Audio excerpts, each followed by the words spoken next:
Retorika. Nah, di sini bertepatan dengan momen Hari Kartini, aku ingin mengucapkan dulu selamat Hari Kartini untuk para perempuan yang ada di Indonesia ini. Nah, bertepatan dengan Hari Kartini ini, PAP Beretorika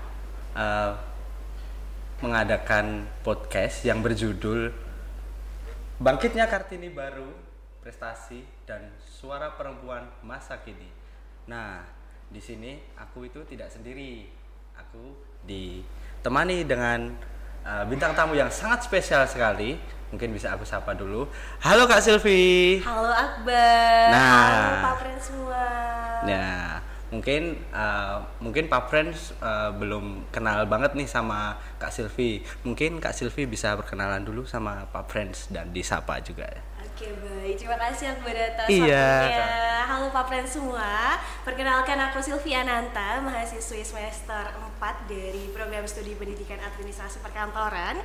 Aku juga merupakan awardee dari beasiswa Pertamina Foundation dan juga mahasiswa berprestasi 5 sarjana Universitas 11 Maret tahun 2020. Wah, Salam tepuk kenal tangan. semuanya. Nah, tepuk tangan dulu untuk Kak Silvi ini. Pak Friends mungkin kok keren banget ya Kak Silvi ini. Mungkin ini nanti aku mau bertanya-tanya nih ke Kak Silvi. Mungkin aku bisa mulai pertanyaannya ya Kak ya.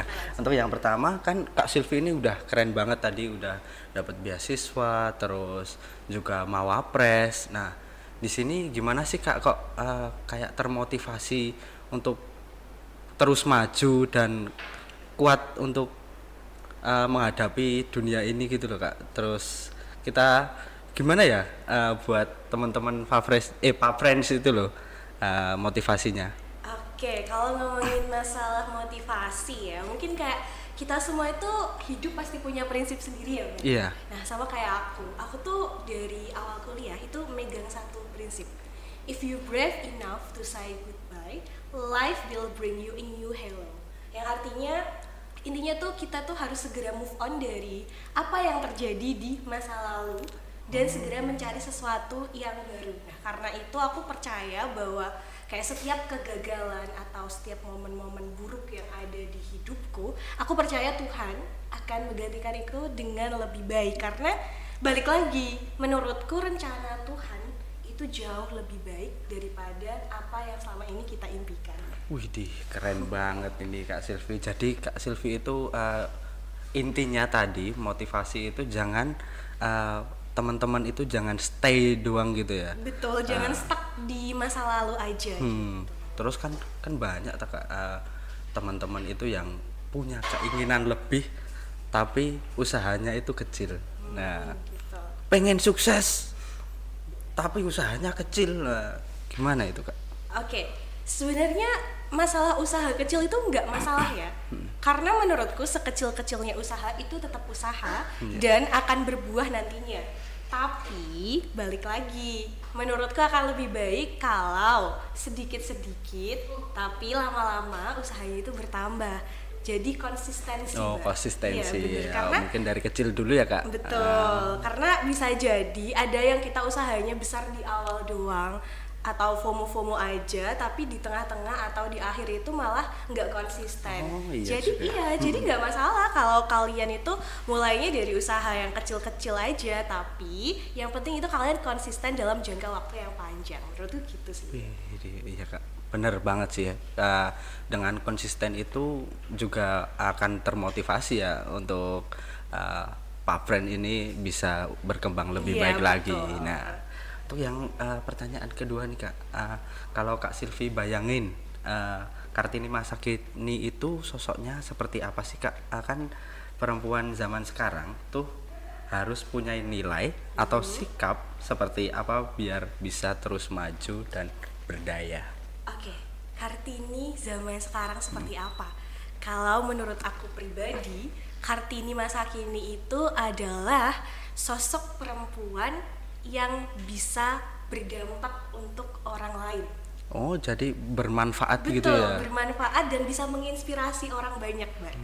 Dan menurutku ya, karena aku juga sedikit membaca tentang kisah Kartini. Iya. Dulu Raden Ajeng Kartini itu, beliau itu masa mudanya dipingit, Bar. Jadi beliau itu nggak boleh keluar kamar. Waduh. Nah, bagaimana seorang Raden Ajeng Kartini itu bisa pintar? Mungkin boleh tubuhnya ada di kamar itu, tapi pikirannya yang menjelajah. Setiap hari Raden Ajeng Kartini itu membaca berbagai buku, dan bukan hanya buku bahasa Indonesia.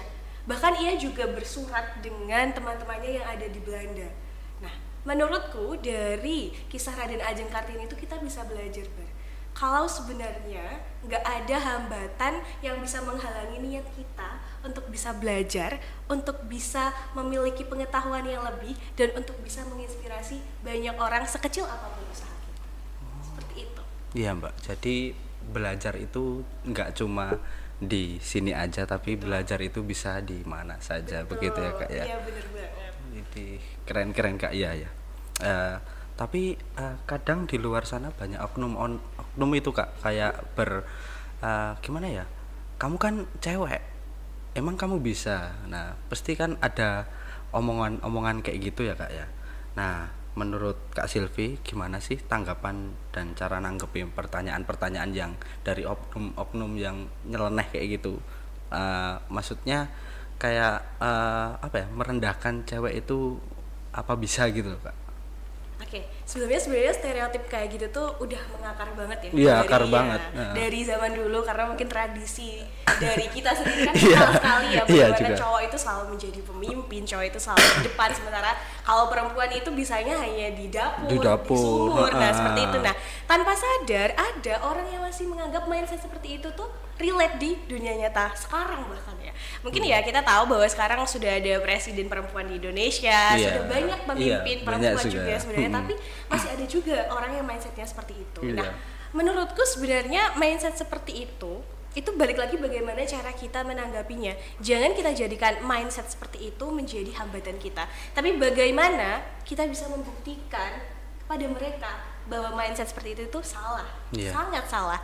Karena meskipun perempuan mungkin lebih lemah fisiknya dan lain sebagainya, tapi nyatanya banyak kok tokoh-tokoh perempuan yang menginspirasi banyak sekali orang di luar sana. Bahkan kalau kita tahu ya Akbar, perempuan itu empatinya, perasaannya itu lebih tinggi dibandingkan lelaki, dan kadang nah hal itu dibutuhkan sekali gitu. Bukan hanya di dunia kerja saja, tetapi di keseharian juga kadang empati itu sangat dibutuhkan.